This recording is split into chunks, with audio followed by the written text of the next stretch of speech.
word phylactery is not actually a biblical word. I don't know. I'm sure there are some of our Jewish friends who refer to them as phylacteries. It's our English translation, but a phylactery, the tephilim, is a little box. It's about that big. And in that box, you find these words. Hear, O Israel, love the Lord your God with all your heart, soul, mind, and strength. That's what's in that box.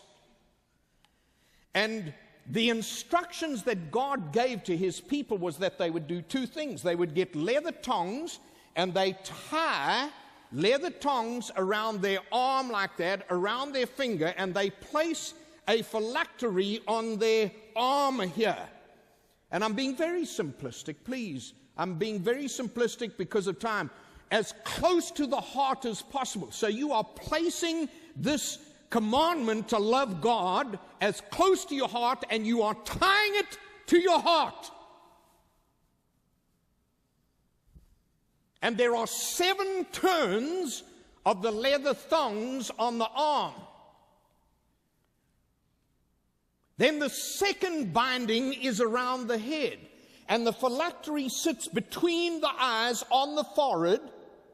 Right here, it contains the same verse, and it has 6 turns, and the tongs go back down their back. And in both of these tephilim, or phylacteries, you find Deuteronomy chapter 6, thou shalt love the Lord thy God with all thy heart, and with all thy soul, and with all thy mind.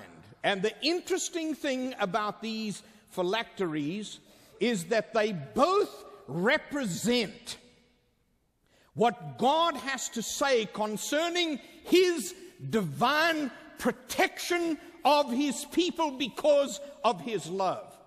They symbolize the guarding of one's heart through the hand, because the hand is what we do and the head is how we think.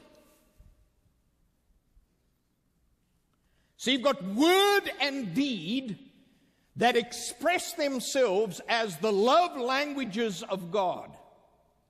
And you'll be interested to know that the name for God, Shaddai, S-H-A-D-D-A-I,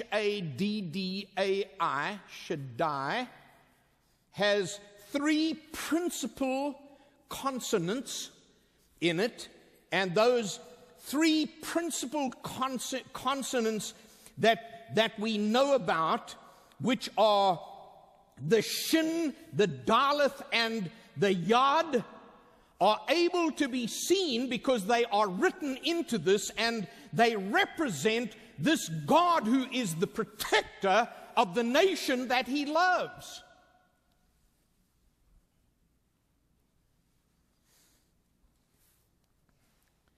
So if the first love language of God is to teach, to have a continual conversation, the second love language is to tie.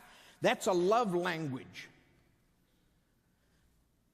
symbolized in the hand, which is what we do. In other words, God is saying to us, you want a love language of love? Do with your hands what your heart says. I want to see you working for me. But it's more than that. I want you to bind it around your forehead, because I not only want to see you working for me, I want you to be thinking about me.